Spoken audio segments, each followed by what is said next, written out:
Hello, everybody, and well, good evening here in Asia, good morning in Europe, and well, good very late night if you're in North America. Welcome to New Directions East Asia 2021. My name's William Bayliss, and the session we're about to see is entitled Test Scores in University Admissions Selection. What issues are there and what can we do? And the presenter's name is Daniel Lamb. If you have any questions for the presenter, please type them into the chat box during any part of the session. We'll have around 10 minutes at the end where these questions will be addressed. I will now hand over to Daniel. Daniel, please start sharing your screen and begin when you're ready. Okay, can you guys hear me okay and see the screen? I can hear you perfectly. Okay, can you see the PowerPoint? I can't see it yet. Yes, I can see your PowerPoint. Okay, so I'll get started then. Great, thanks, Daniel. Thanks very much for coming to my session on test score use in university admissions selection. I hope you're interested in this topic as much as I am. First of all, I just want to thank IELTS for funding our research project. And although I'm the only one presenting today, I want to introduce my research team to you as well. This is a joint collaboration between myself, Tony Green, Neil Murray, and Angela Gayton from 3 different institutions in the UK, including Crella, University of Bedfordshire, Warwick, and University of Glasgow. So first, if we consider the issues around test development and validation, we often talk about producing tests and all the mechanisms that are involved, but also it is important to consider issues around test use. Test development and validation is sometimes compared to a sort of car manufacturing process. In fact, that's a metaphor used by Tony Green in his book on language assessment. And you can see why, because all the sort of stringent quality control measures from item writing to just developing the task, considering delivery as well as scoring procedures, they're all very stringent measures in controlling the quality of the test. Now, how the tests then, the test scores are used in decision-making in different contexts, in academic or professional or migration contexts, is as important, arguably, as how the tests are produced. But it's much more difficult for the test developers to control. And if you, again, think about the metaphor of car production, then once the car is sold to the user or to a driver, to a car owner, it's very difficult, although, you know, you wouldn't want them to drive well over the speed limit. You wouldn't want them to violently brake or, you know, accelerate. But it's very difficult for the car manufacturer to control what the users do, if not impossible. And so this issue relates to the notions of fairness and justice in language assessment, in which fairness is often talked about in terms of what's internal to the test quality, whereas justice concerns factors that are external to the test. And it's often about the defensibility of the policies and values in the ways in which the test scores are used. And of course, this relates very much to test consequences, which has gained more and more attention in recent years. So Chappelle 2020, for example, highlights how the test scores are used is immensely consequential for individuals in terms of opening doors or closing doors for opportunities to them. And similarly, Chaluk-Devel and O'Sullivan 2020 places test consequences at the top of the chain of validity evidence. So it's an important issue to consider. The studies explores these issues in terms of the use of language test scores in university admissions, how the scores are used, or as opposed to other forms of language proficiency evidence, how they're used in the selection process, decision-making process, and how minimum scores are set.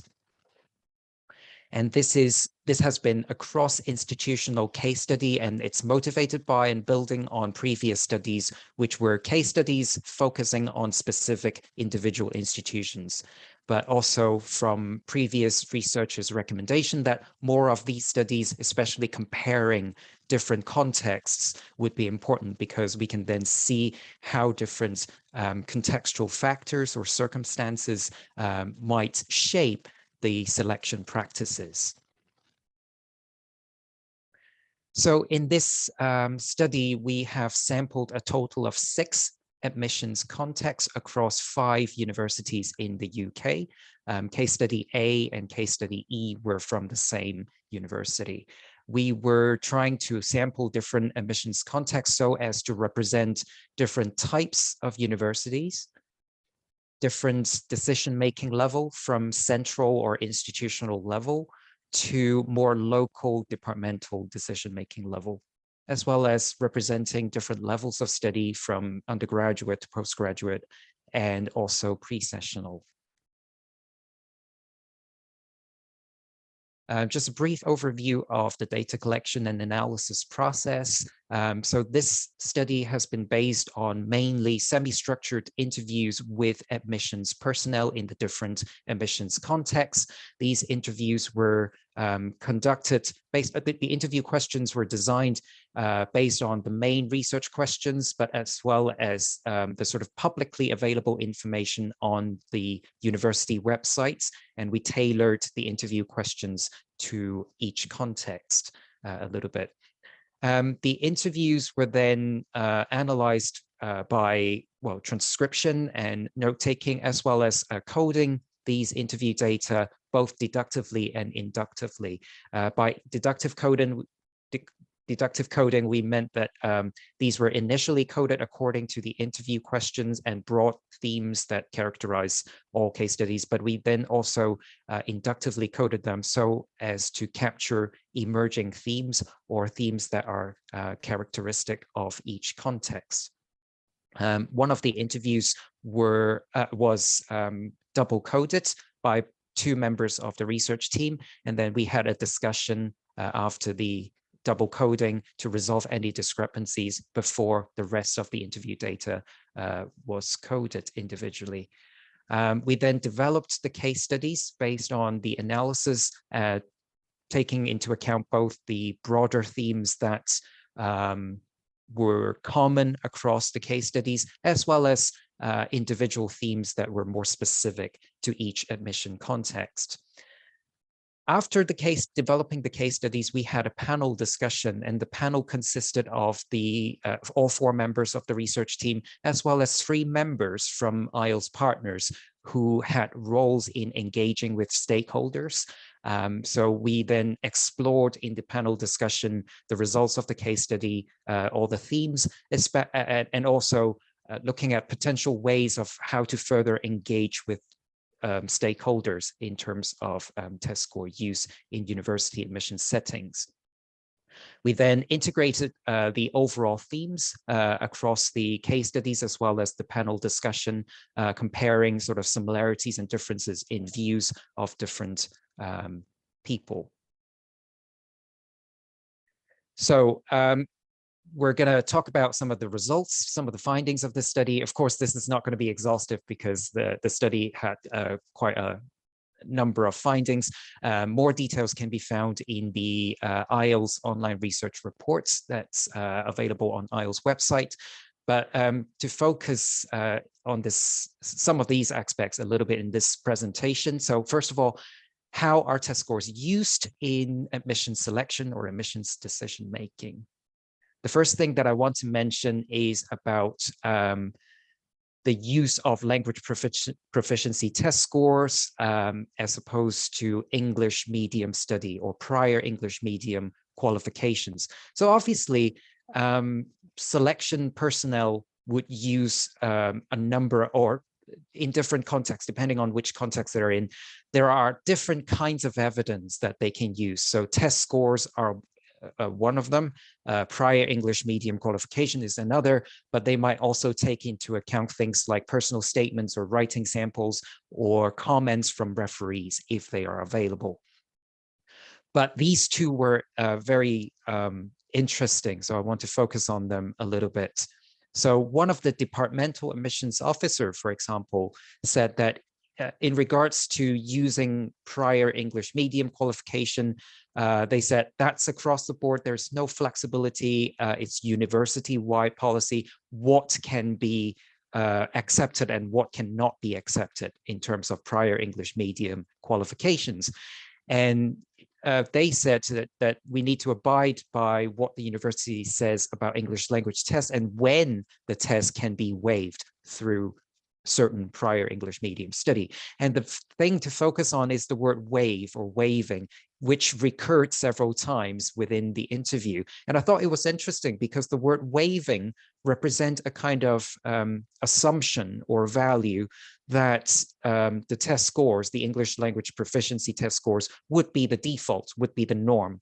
And it's under certain special circumstances or exceptional circumstances that can be temporarily suspended and replaced with something else. So language test scores is taken as the norm and the default. Another admission context, a program director on a postgraduate program seemed to have quite a different view or offer another perspective here. So they were talking about students admitted through English medium study qualification. And they said these people often have an advantage of the education culture and of the learning culture, and it makes a big difference in the way they can acclimatize themselves to what is happening here. So what they're saying is that English medium qualifications seem to represent a little bit better in terms of the preparedness for English medium study than language proficiency evidence, in which they said it's more representative of how the learners, how the students have learned English as a language system. Okay. Yet another perspective was offered by one of the panel members. And again, you can see how they said that it's not that you would accept English medium study in lieu of an IELTS qualification. The IELTS qualification is what you ask of those people who don't have English medium study to begin with as an evidentiary base for their ability. So again, the sort of priority or the values underpinning each type of evidence seem different across different people. Some of them are directly involved in admission selection. And speaking of values underpinning the practices in admission selection and the use of language test scores in it. So these are some of the different things that we've identified through our data analysis. Trustworthiness, of course, is very important to them. So there are different levels of trustworthiness related to different kinds of evidence. Obviously, personal statements and writing samples sometimes are questioned in terms of their authorship, who actually wrote these things. Referees' comments were quite often given positive regard in terms of, okay, if the referee actually flagged up issues, potential issues of the applicant. And the admission personnel that we interview oftentimes place quite a lot of trust in language test scores because they have got to know the sort of procedures to ensure test security and authenticity of who is doing the test, et cetera, et cetera. The other issue is, of course, representation. To what extent is the kind of evidence representative of how ready the applicant is in terms of embarking on English medium study, some of which we've talked about in the last slide. Efficiency is another important factor to consider because, for example, for central admissions officers, they have to screen thousands and thousands of applications within quite a short period of time. So you can imagine different kinds of evidence might relate to different levels of efficiency of screening through applications. One other very important factor that some of them mentioned is about fairness and transparency, and it has to do with the fact that institutions don't want to be seen as favoring some groups over others. And that, again, has a bearing on what kinds of evidence they would choose that can represent more transparency and fairness. Finally, there is the issue of agency. They talked about, for example, departments or departmental decision-making level have to abide with what the institution's institution-wide practice or guidelines are, and institutions in turn have to conform to visa requirements by the government.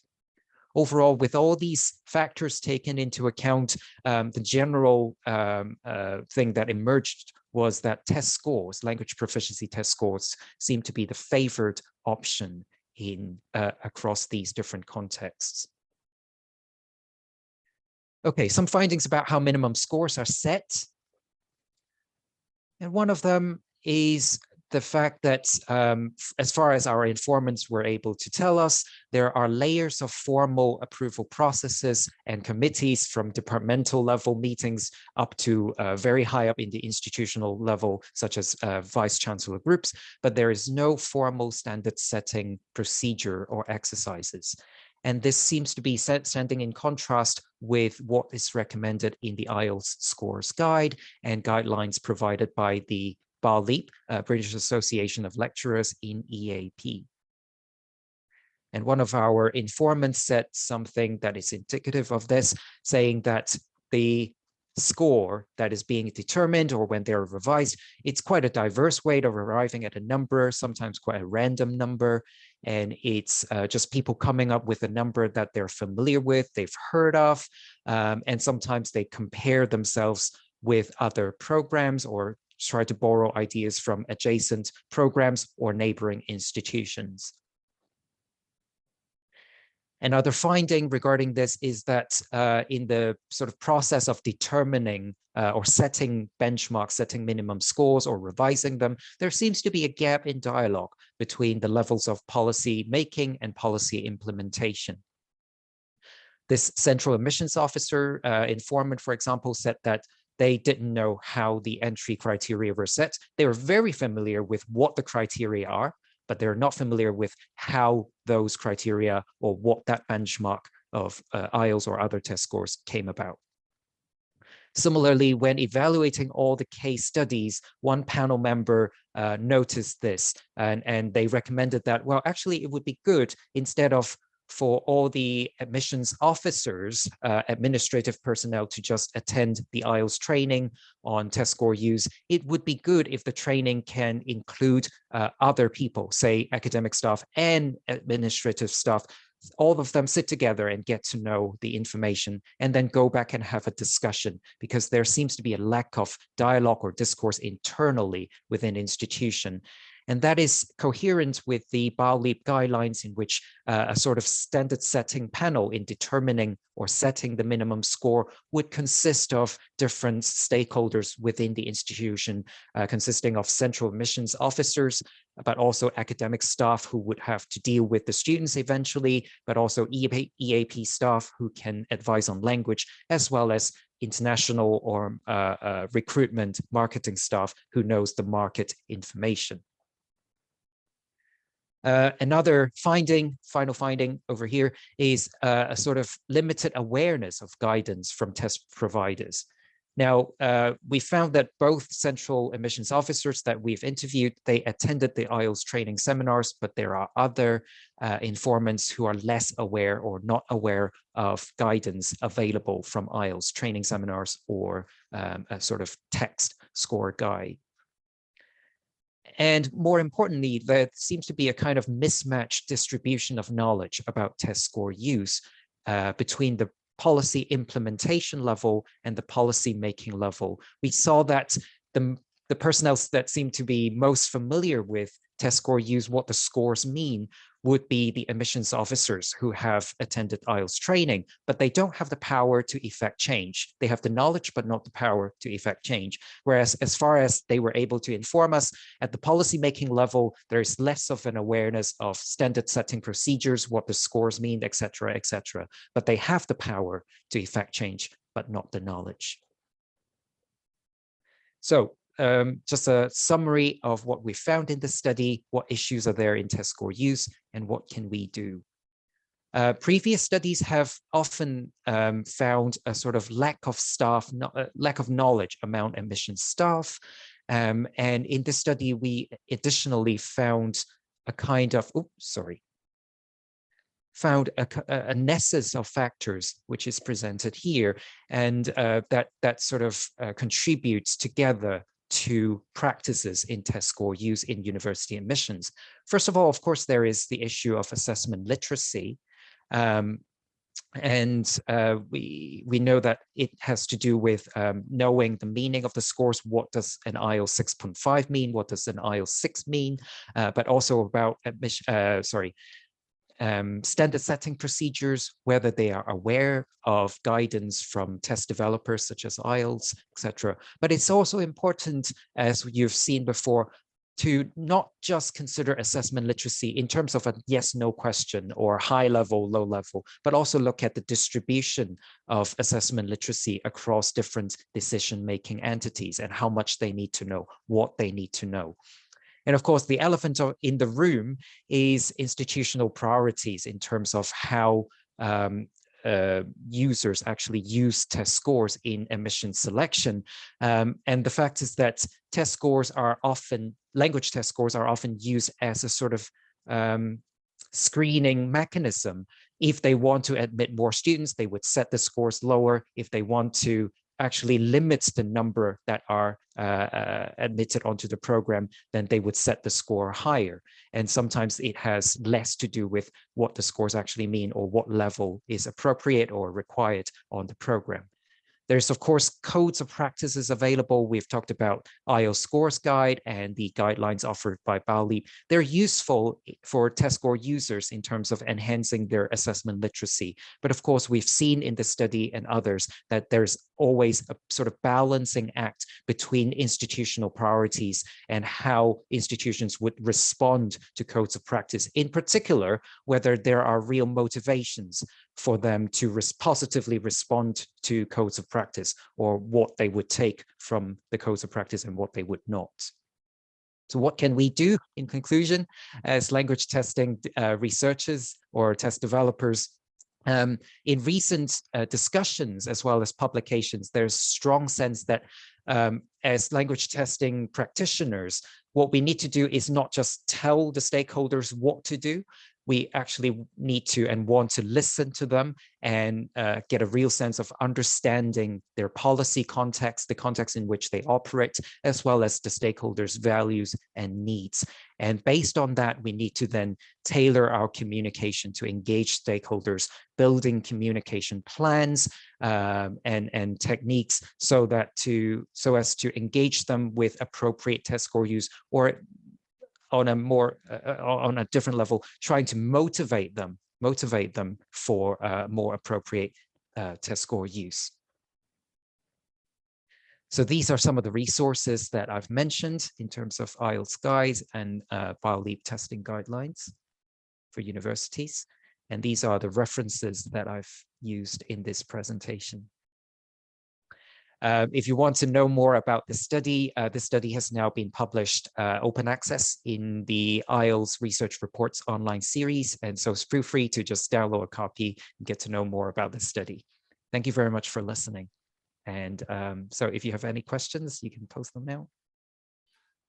Thank you very much, Daniel, for that very insightful presentation. Yeah, if anyone has any questions, please put them in the chat so that I can put them to Daniel. Daniel, I have a couple of questions, actually. I'm just interested. I mean, this is obviously very interesting what you're hearing from all of these people and all of these institutions. Have you fed this back to the institutions where you got the feedback from? And I'd be very interested to hear, if you did, what was their response? We haven't got to that step yet. I suppose what we've begun to do is part of the panel discussion. So in a way, sort of exploring these findings with IELTS personnel, and in particular, the IELTS staff who have roles in engaging with these stakeholders. And we're already seeing sort of some additional issues that are involved. So, for example, the fact that we've found that the policymakers might sometimes be less aware of, for example, standard setting procedure and ways of, ensuring appropriate test score use. And one additional obstacle mentioned by the IELTS personnel is that oftentimes it's very difficult to pin down who these policymakers are because it varies from institution to institution. So we're in the step of sort of identifying all the challenges. And the next step would be to sort of come up with a game plan in how to sort of feed back to the institutions and engage them further with this issue. Thank you very much. Yeah, if you did a follow-up to this, I would be very interested to hear what feedback comes from the institutions. We have a question from Joanna Mottram, who says, Ut noch, I think I'm saying that right, has recently engaged with university administrators about what test scores mean in Australia. Is there a similar push to educate university administrators about language assessment processes in the UK?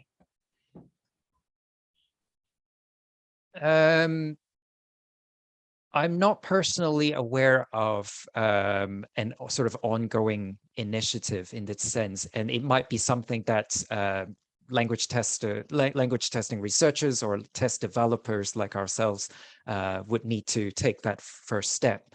I think, of course, this study was interesting because this sort of towards the end of it then came the sort of pandemic, and we were initially hoping to interview even more admissions personnel, and they were then, they were buried deep. They were burying their heads into, okay, what to do, you know, when in the pandemic there are lots of tests that are being suspended and then everything turned online, and then choosing what test to actually use or sort of that would meet the language proficiency requirements.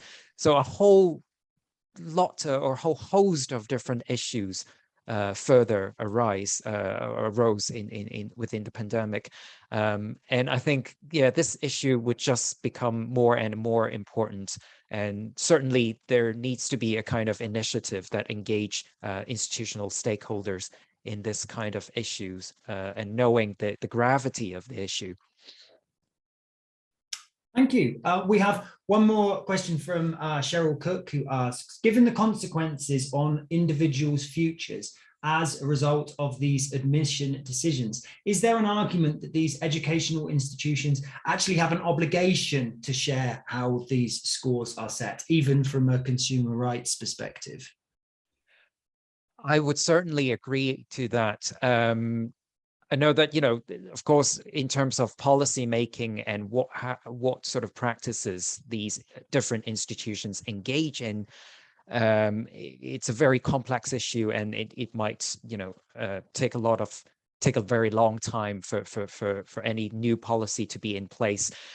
Within the panel, we talked about the possibility of getting some sort of regulatory body, such as the Office for Students in the UK, to be involved. So part of the motivation for institutions to take this matter even more seriously, or starting to engage in sort of standard setting, more formal standard setting procedure, would be a sort of, if we can give them, if the regulatory bodies can give them kite mark, for example, for engaging in more formal standard setting procedure. But yeah, of course, the sort of other forces that are in place, which are very, very powerful, is always the sort of economic imperative of institutions trying to secure the sort of international student market, which is a very big force to counter, you know, in terms of whatever procedure we put in place. Yes, but indeed. Yeah, it's a very good point that Cheryl raised. I think we've got 1 minute left, and actually this was a question that I wanted to ask as well. Did the respondents have views on the relative merits of different tests, particularly if their institution accepted more than one? Did they see a difference in the students who came via different access routes? Honestly, no. Well, but not because we asked them. So this is one bit that we didn't focus on in our study. And of course, as I said before, towards the end or later stage of the study, when the pandemic began, we were hoping to actually interview one or two more admission contacts, and I had already designed interview questions that would ask them, how do you compare the different tests, and how do you decide which test to accept or not accept? But we weren't able, we didn't have the opportunity to carry out those interviews because of the pandemic. So this would be a very, very important and interesting question to explore, both during pandemic times and beyond. I suppose there is a sense among, for example, EAP practitioners of, what tests might represent what and how suitable they are for university admissions. But yes, this is a question that we didn't focus particularly in this study, but personally, I think it's extremely important to investigate. Brilliant. Thank you very much. Lots of very positive feedback. I know that you can't see the questions, so I just wanted to say, lots of people saying that it was a very interesting talk, and thank you very much. So yeah, that brings us to the end of the session. To those listening, please leave us some feedback by answering the 2 short survey questions next to the screen. Thank you very much for attending, and thank you again, Daniel. And I hope you enjoy the rest of the conference. Have a lovely morning, evening, late evening, wherever you are. And yeah, thank you very much indeed. Bye-bye.